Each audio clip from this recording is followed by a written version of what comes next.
Hello mga idol! Bago tayo magpatuloy sa kwento ay gusto ko lang ipaalam na ang episode natin ngayon ay ang umpisa ng The Higher Institute of Murem Art, kung saan iikot ang kwento sa Higher Institute, at marami din ng mga bagong karakter ang lalabas na nanggaling sa iba't ibang sekta, pamilya at bansa, pati na din mga opisyales, mga malalakas na master at iba pa. Babalik na din sa kwento sila Chorang Yung, Jung Myung, Pyong Wide, Master Han Jin, interviewer at marami pang iba. Kaya magiging kapana-panabik pa ang mga susunod nating mga kwento mga idol. Ipagpatuloy na natin ang kwento. Sa pagpapatuloy, nagpatuloy na si Yuseong sa pagpunta sa Higher Institute of Murem habang nasa bangka ay napapaisip ng malalim ang ating bida. Tahimik lang siya na nakasakay sa bangka, tinawag ng nagsasagwan si Yuseong. Ayon dito na mukhang isa si Yuseong sa mga bagong Daisy Polo ng Higher Institute base sa suot nito. Nakangiti naman na sinang-ayunan ito ni Yuseong. Ayon sa matanda na dahil late na ang ating bida ay bibigyan niya ito ng libreng sakay, napapapikit na lang si Yuseong habang sinasabi na hindi na kailangan gawin iyon ng matanda. Masaya naman na sinasabi ng matanda na okay lang ito sa kanya. Napagtanto ni Yuseong na masyadong mabait sa kanya ang matanda, siguro ay marami na itong mga nakasalamuhan na iba pang mga bagong Daisy Polo at ang iba ay panigurado na minamaliit lang siya. Nagpasalamat si Yuseong sa matanda. Ayon naman sa matanda na malapit na sila sapagkat natatanaw na niya ang Murem Alliance. Napatingin si Yuseong at nakita na niya din ang lugar ng Murem Alliance. Ang Murem Alliance ay pinamamahalaan ng isang senado na binubuo ng The Nine Sects, The Five Noble Houses at iba pang asosasyon. Ang Murem High Lord ay hinirang ng mga senador at ang High Lord ay sumusunod sa Grand Constitution ng Murem Alliance. Base sa text decree, pinapanatili ng High Lord ang kaayusan sa buong Junguan kasama ang 8 pangkat ng mga mandirigma na natipon niya mula sa mga legal na Pakseyen. Sa totoo lang, grupo lang sila ng mga tulisan na nagsisikap na bigyang katwiran ang pamumuno ng Nine Sects at ng Five Noble Houses. Bagamat ang engranding konstitusyon ng Murem Alliance ay nagbigay diin sa pagkakaisa at pagkakapantay-pantay mula sa unang pahina, ang alyansa ay nagbigay ng rating sa kanilang mga mandirigma batay sa panlipunang background, edad, at talento. Gayunpaman, tinanggap ng mga tao ang kategoryang ito ng mga mandirigma at ang paghahari ng alyansa ay nabigyang katwiran bilang batas ng lupain. Ang pagharap muli sa alyansa ay nagpapaalala sa kanya ng kanilang mga kombensyon. Nakakatakot ito noon, to the point na paglalapit pa lang siya sa alliance ay halos malalagutan na siya ng hininga. Pero ngayon ay wala na siyang nararamdaman, naalala niya na lang yung task na dapat nitong gawin. Nagpasalamat na ang ating bida sa matanda, ayon pa sa kanya na ang kapalaran ay mapa sa kanya. Nagtaka ang matanda sa biglaan palm ng ating bida kahit na hindi pa sila nakakapunta sa gilid ng ilog. Tumalon na si Yuseong at makikita natin ang taas ng tinalon nito. Namamangha na lang ang matanda sa pinakita ni Yuseong na mataas na pagtalon. May napansin ang matanda sa bangka niya. Sumigaw ang matanda habang tinatawag si Yuseong. Ayon dito na naiwan daw ni Yuseong ang pera niya. Gumamit si Yuseong ng telepathy at sinabihan nito ang matanda na mukhang nahanap na ng matanda ang magandang kapalaran nito. Namangha ang matanda sapagkat naririnig niya sa utak niya ang boses ni Yuseong. Halos maiyak na ang matanda habang sinasabi na masyadong malaki ang pera na ito para tanggapin niya.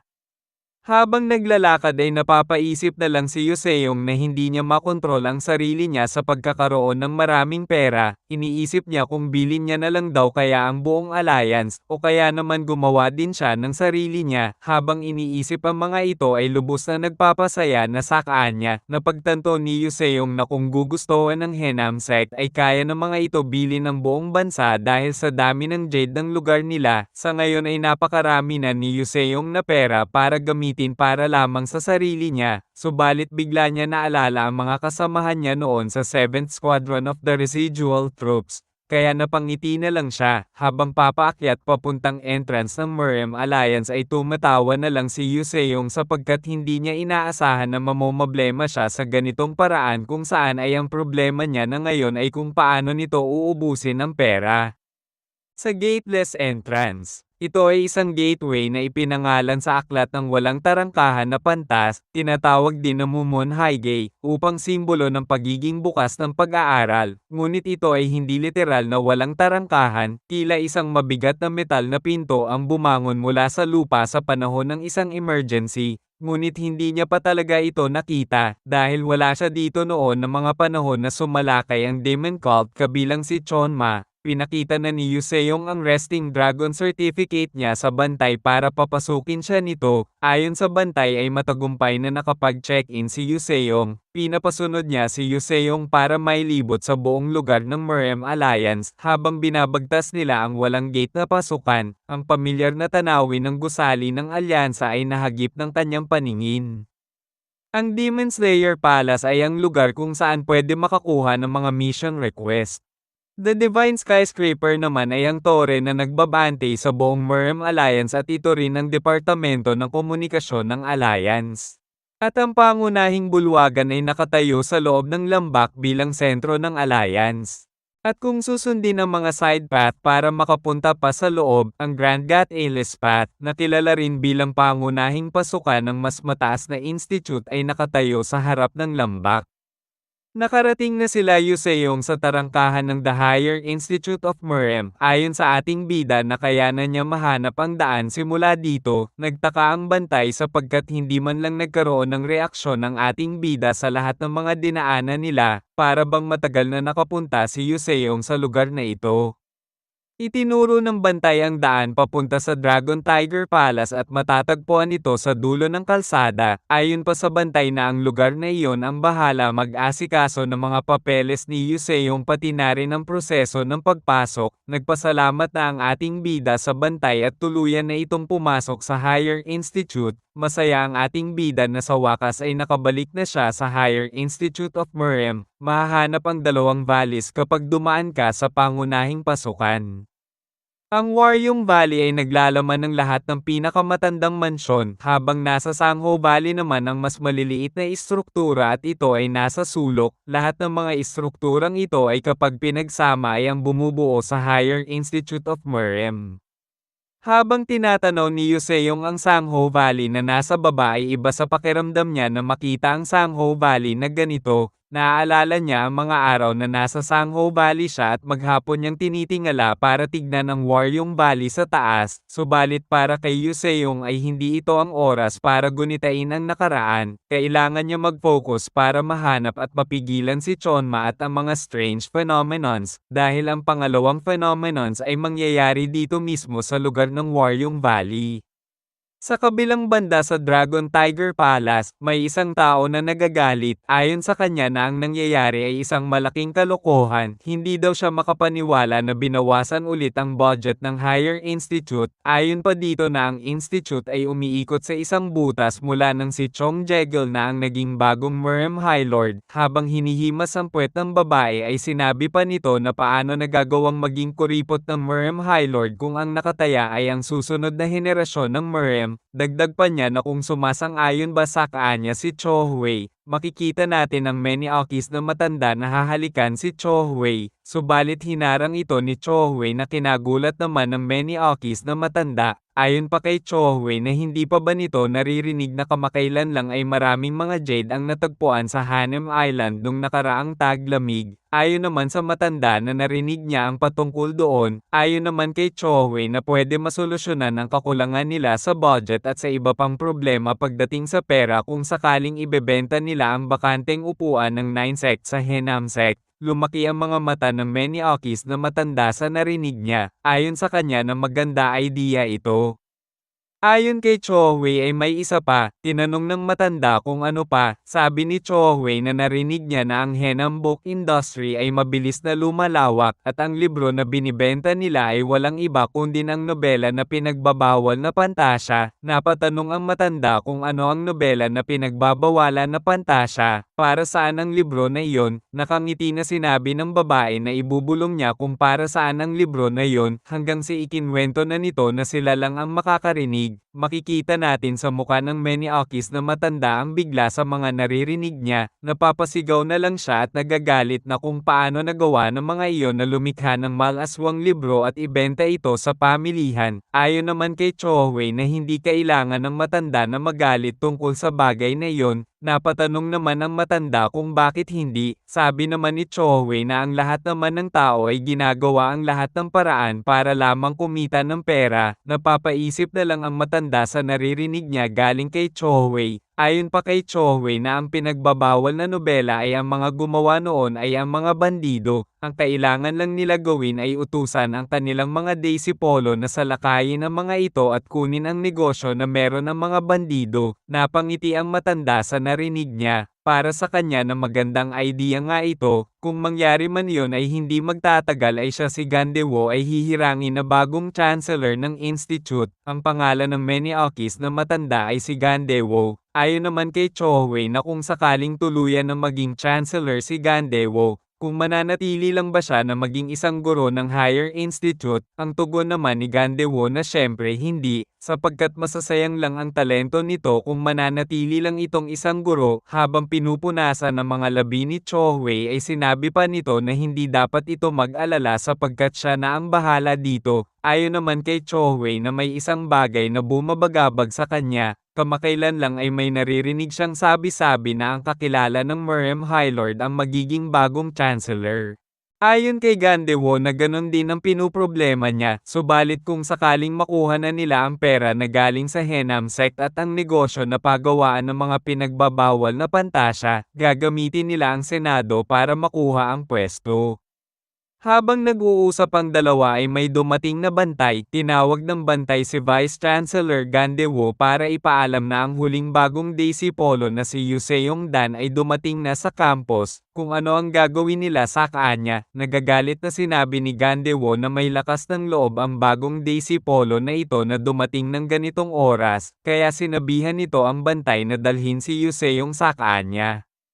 Tuluyan ng nakapasok si Yuseong sa Dragon Tiger Palace, binabasa ni Gandewo ang impormasyon ni Yuseong. Ayon dito na kung bakit huli na ito dumating, tugon naman ni Yuseong na naglakbay pa siya ng malayo. Naiinis na sinabi ni Gandewo na ang hindi pag-attend sa entrance ceremony ay may kaukulan na bawas ng 10 puntos sa evaluation nito. Ayon naman sa ating bida na may nakasalubong siyang mga bandido habang naglalakbay siya papunta dito sa institute, sa isip-isip ni Yuseong na hindi siya makapaniwala na ang nakatagpo niya pa ay ang pinakamasamang tao sa buong higher institute. Ang tugon naman ni Gandewo na ang may makasalubong na mga bandido ay isang malaking kalokohan. Ayon pa sa kanya na hindi naman daw kalayuan ang lugar ng Soan dito sa Merem Alliance, sana daw ay mas maaga na ito naglakbay para hindi nahuli sa entrance ceremony.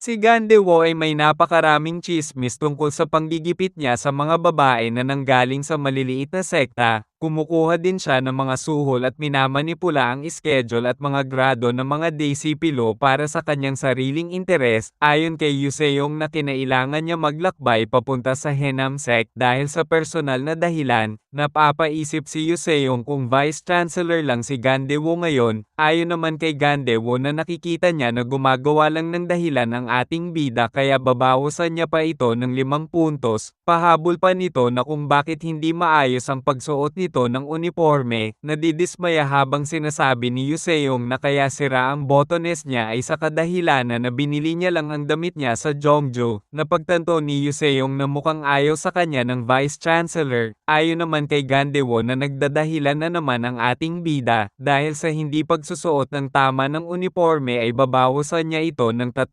puntos, at para naman sa paggawa ng dahilan ay babawasan siya ng 5 puntos. Habang binabasa ang record ni Yuseong ay sinabi pa nito na nanggaling lang pala ang ating bida sa isang military academy. Ayon naman kay Yuseong na kung may problema ba kung sa military academy siya nanggaling.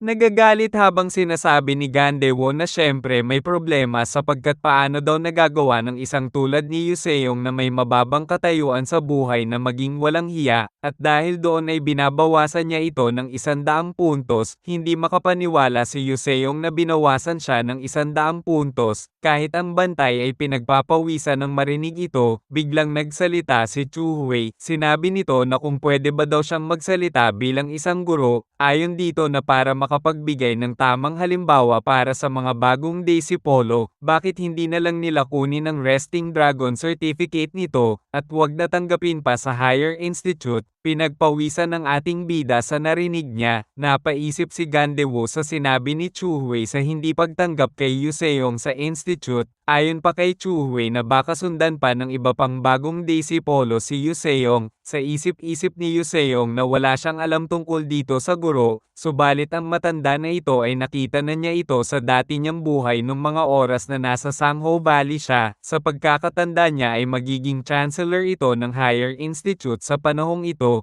ang matanda na ito ay dating senador ng Gongdong Sect, at nagsagawa ng maraming kaso ng katiwalian sa 9 sects, at higit sa lahat, ang matanda na ito ang nag-assign sa karamihan ng nakapagtapos sa Sangho Valley bilang mga residual troops. Ayon kay Gandewo na ang pagtanggi sa pagpasok nito ay isang komplikado na proseso, at ang mga batang disipulo ay hindi nagmamalasakit sa kanya, gayunpaman ay pwede itong mapatalsik sa institute dahil sa dami ng negatibong puntos na natanggap nito ngayong araw. Sinabi ni Gandewo na kung sakaling magmamakaawa si Yuseong ngayon mismo ay pwede niya ikonsidera na bigyan lamang ito ng parusa.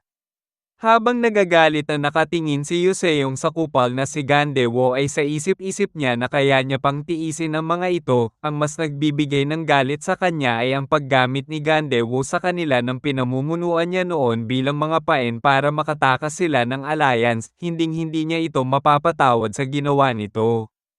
Tinanong ni Gandewo kung magmamakaawa na ba ang ating bida para humingi ng tawad, subalit makikita natin na nakakuyom ang mga kamao ni Yuseong, na napansin naman ni Gandewo. Sinabi pa nito na mukhang nakakuyong ang kamao nito, kung gusto ba ni Yuseong lumaban sa kanya, seryosong sinabi ng ating bida na bakit mananatili lang siyang nakatayo dito habang patuloy na nilalay kung saan siya nagmula, nagagalit habang sinasabi ni Gandewo na mukhang hindi natatakot sa kanya si Yuseong, kaya tuturuan niya daw na leksyon ang ating bida, gumamit si Gandewo ng isang teknik na Crouching Demon Forbidden Seal at makikita natin ang mga kulay itim na aura na lumalabas sa kanya papunta sa ating bida. Ayon pa kay Gandewo ay titignan daw nila kung kakayanin ni Yuseong na makatayo laban sa kanya. Nagulat ang ating bida sa atake na ginawa ni Gandewo. Sa ngayon ay napapalibutan na ang katawan niya ng kulay itim na aura. Nagugulat din siya sapagkat alam niya ang teknik na ito. Natatakot ang bantay habang sinasabihan nito ang Vice Chancellor na ang paggamit ng teknik na ito ay hindi dapat ginagamit. Subalit hindi na nito natapos ang sasabihin niya sapagkat pinatahimik siya ni Gandewo. Ayon pa dito na kailangan niya turuan ng tamang asal ang isang ignoranting bata na tulad ni Yuseong. Nahihirapan na si Yuseong huminga dahil sa atake na ginagawa sa kanya ni Gandewo. Sa ngayon ay makikita natin na parang pinipilipit ang leeg nito, para kay Yuseong ay masyadong malakas si Gandewo at sa taas ng level nito ay hindi niya pa ito kaya naiinis din ito habang iniisip na paano nagawang iabandona sila at tumakas ng isang taong ganito kalakas, biglang may isang tao na naglulungsad ng isang teknik na Divine Form Sealing Technique, Termination. Sa lakas ng teknik na iyon ay napawalang bisa niya ang teknik ni Gandewo, na kinagulat naman ng mayabang na si Gandewo sapagkat biglang naglaho ang teknik niya ng ganoon kadali, habang umuubo at naghahabol ng hininga ay nagtataka si Yuseong kung anong nangyayari, samantalang nagulantang naman ang kupal na si Gandewo nang makita niya na si Miriam High Lord pala ang dumating at nagpawalang bisa sa teknik niya. Napalingon si Yuseong nang marinig na si Miriam High Lord ang nagligtas sa kanya. kanya. Habang pumapasok ay sinasabi ni Miriam Highlord na mukhang hindi pa din nagbabago kahit kunti si Vice Chancellor. Habang kinakabahan ay sinabi ni Gandewo na masyado lang siya nadala ng konti sa pagtuturo ng disiplina. Tinanong niya din si Miriam Highlord kung ano ang dahilan kung bakit ito naparito. Nagagalit na sinabi ni Miriam Highlord na kung hindi ba daw natanggap ni Gandewo ang pinadala niyang sulat kaninang hapon. Nagtaka si Gandewo kung anong sulat ito. Subalit sinabi nito na kung ang tinutukoy ba ni Miriam Highlord ay ang sulat ng pagbabawas ng pondo ng Higher Institute, napapaisip ito kung may nakaligtaan ba siya. Nagagalit na tinignan nito ang opisyales na bantay, sa isip-isip ng bantay na alam niya na balang araw ay mangyayari ito.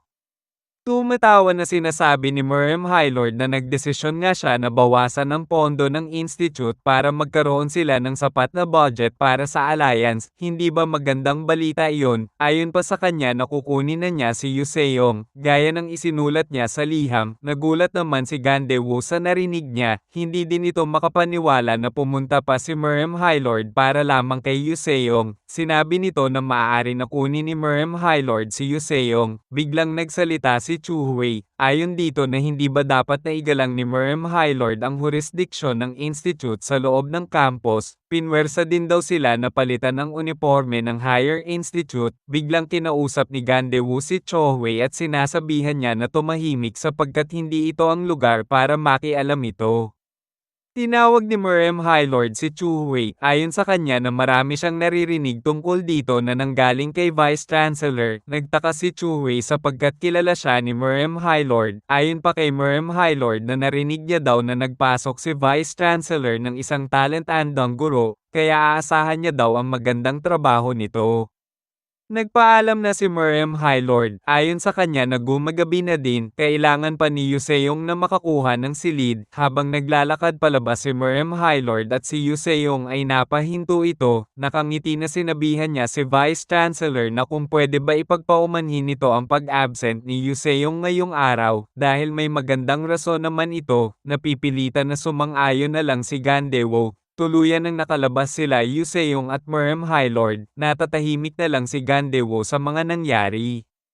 Habang naglalakad sa labas ay sinabi ni Miriam Highlord na mukhang tama lang ang naging dating niya. Nagpasalamat naman si Yu Seong at binati niya si Miriam Highlord. Nagpakilala na rin siya dito. Habang pinagmamasdan si Miriam Highlord ay sa isip-isip nito na sa dating niyang buhay ay hindi siya nagkaroon ng pagkakataon makita ang Miriam Highlord. Naririnig niya lang ang mga bali-balita tungkol dito. Hindi niya din akalain na bata pa ito. Ayon naman kay Miriam Highlord na dapat ay sa ibang tao si Yu Seong magpasalamat, naparito lang siya dahil sa hiling nito. Marami din siya narinig patungkol kay Yu Seong na nanggaling din sa taong iyon. Nagtataka na tinanong ni Yu Seong ito kung sino ang taong ito. Ayon naman kay Miriam Highlord na matagal na siyang sinusubaybayan ng tao na iyon. Ang dahilan kaya hindi nakarating ang tao na iyon dito ay dahil naghahanda ito para sa bago niyang trabaho. Nagtataka na sinabi ni Yu Seong na paano nagawa ng ibang tao na utusan si Miriam Highlord na pumalit sa pagsundo sa kanya. Ang tugon naman ni Miriam Highlord na kung may problema ba si Yu Seong na siya ang sumando dito. Pinagpapawisan na sinabi ni Yu Seong na wala naman problema. Sa tingin niya lang na dapat ay ibang guro na lang o kaya mga opisyales ang nagsundo sa kanya. Ayon naman kay Miriam Highlord na ang mga taong binanggit nito ay mas busy pa kaysa sa kanya sa panahon ng entrance ceremony. Napapaisip ng malalim si Yu Seong kung sino ba ang taong iyon na nagawang utusan ng isang Miriam Highlord at saka ang taong iyon ay matagal na siyang sibusubaybayan. Sinabi ni Miriam Highlord na ang isa sa mga rason din ay gusto niya makita si Vice Chancellor para malaman kung ano ang mga binabalak nito, kaya hindi na kailangan pa ni Yu Seong makaramdam ng hiya. Dagdag pa nito na kung hindi ba napansin ni Yu Seong na wala silang magandang relasyon ng Vice Chancellor, gusto niya din magpasalamat kay Yu Seong sapagkat nang dahil dito ay ang master niya ay nagdesisyon ng tumira sa Waryong Valley. Hindi makapaniwala si Yu Seong na siya ang naging dahilan. Ayon naman kay Miriam Highlord na tama ito siya nga ang dahilan. Tinanong ni Yu Seong si Miriam Highlord na kung may kinalaman ba iyon sa sulat na sinabi nito kanina. Nakangiti na sinang ayon na naman ito ni Miriam Highlord. Ayon pa sa kanya na mukhang matalino nga ang ating bida. Sa kabilang banda ay lumapit na si Chuwei kay Gandewo. Sinabi nito na hindi siya makapaniwala na kinukwento pala siya nito kay Merem Highlord. Subalit biglang sinabi ni Gandewo na hindi niya iyon ginawa, na kinagulat naman ni Chuwei. Ayon pa kay Gandewo na kung bakit niya naman iyon gagawin kung nasa kabilang panig siya at kontra sa Merem Highlord, at walang sino man sa Waryong Valley ang nagsabi ng patungkol doon kay Merem Highlord. Sa tingin niya ay isa itong paraan para balaan siya. Masyado niyang minaliit ang intel ni Merem Highlord, sigurado siya na may binabalak ito. Ayon naman kay Chuwei na baka ang balak ni Merem Highlord ay ang kalabanin din ng mga nasa Senado, kaya mas maganda na sabihan na natin sila. Subalit tinanong siya ni Gandewo kung ano naman ang rason na sasabihin nila sa mga yon, na niligtas ni Merem Highlord ang huling Daisy Polo sa pagpapatalsik sa Institute o dahil sa nalaman ni Merem Highlord na kinuha niya si Chuwei bilang isang guro ng Institute. Kahit ano pa man ay wala dapat siyang sabihin na kahit ano patungkol kay Merem Highlord sa mga nasa Senado. At hindi pa ito ang tamang oras para gumalaw. Habang nag-uusap ang dalawa ay dumating na ang opisyales na bantay. Sinabi nito na dala na niya ang liham na pinadala ni Merem Highlord.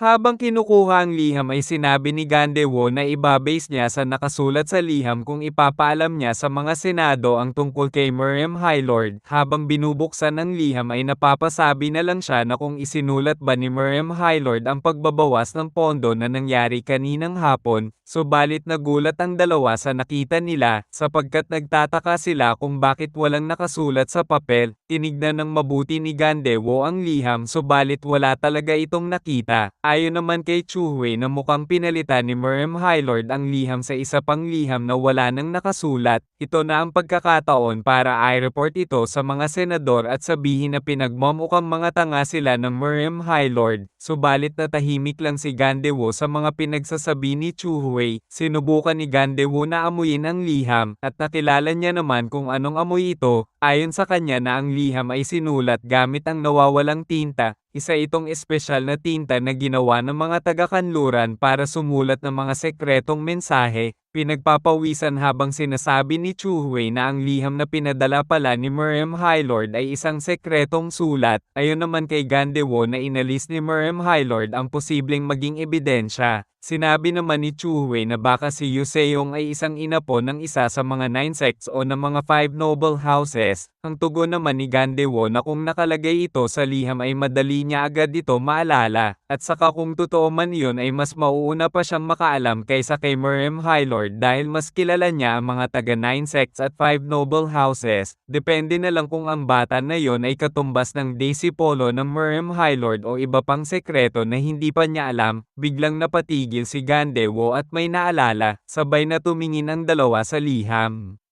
Sa kabilang banda ay habang naglalakad si Merem Highlord at Yuseong papunta sa dormitory ay sinabi ni Merem Highlord na kasama ang pagbawas ng pondo sa mga sinulat niya sa liham, subalit hindi na kailangan pabawasan ng pondo ngayon ng Institute. Habang nakatingin sa langit ay sinabi pa nito na gumagana ang mundong ito sa isang nakakatawang paraan. Sinabi ni Merem Highlord na siya ang unang nakaalam sa patungkol sa Henam Jade Mountain sa kadahilanan na sinusubaybayan nila si Yuseong.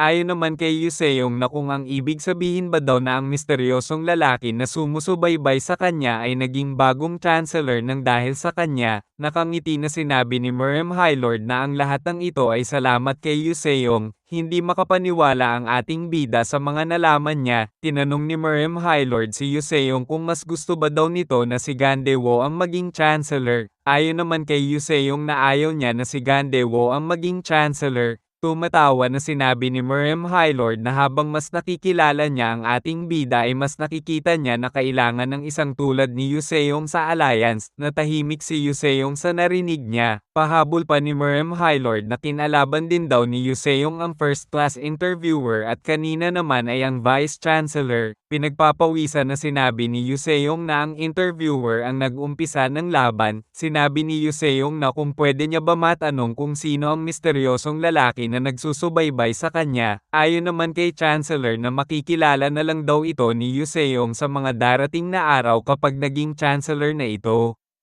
Habang naglalakad ay sa isip-isip ni Yuseong na nag-aalala siya sapagkat nabago na naman ang kasaysayan, ang mga bagay ay malamang na magbago ng malaki para sa Higher Institute sa paghirang ng bagong chancellor, gayunpaman ay mas maganda na din ito kaysa si Gandewo ang maging chancellor.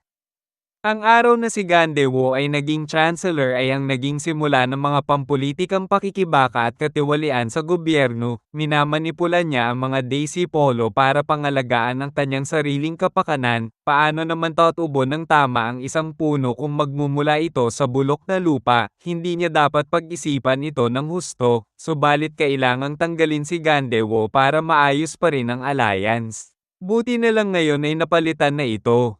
Itinuro na ni Merem Highlord kung saan ang dormitoryo ng mga Daisy Polo na lalaki, ayon pa kay Merem Highlord na pwede na si Yuseong pumunta doon at magpatalaga ng klase, habang pinagmamasdan ni Yuseong ang lugar ay namangha siya sa dormitoryo ng mga lalaki, nilinggan niya si Merem Highlord at nagpasalamat sa buong gabi na pagtulong nito sa kanya, subalit paglingon niya ay wala na ito sa tabi niya, sa isip-isip ni Yuseong ay bigla na lang ito nawala pagkatapos magsalita na halos katulad ni Master Bongnam, biglang napaisip siya na kung si Master Bongnam ba ang misteryosong tao na sumusubaybay sa kanya, subalit alam niya na napaka-imposible iyon.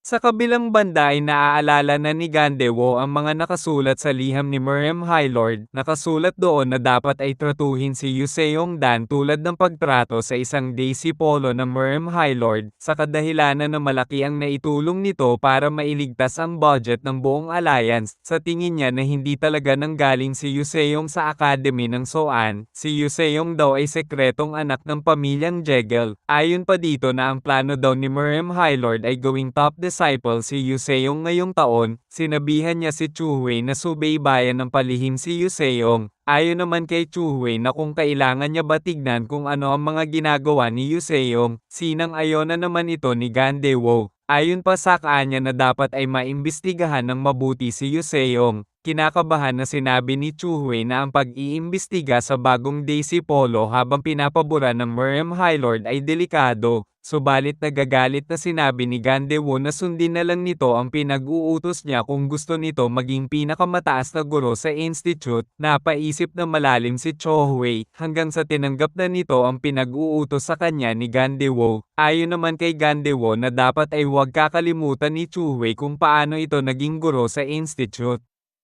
Umalis na si Chuhui para simulan na ang pag-iimbestiga sa ating bida, sa isip-isip ni Gandewo na higit pa sa pag-iimbestiga ang kaya niyang gawin kung kinakailangan, sisiguraduhin niya din na ang susunod na uupo bilang Merem Highlord ay manggagaling na sa 9 sects kahit ano pa ang maging kapalit.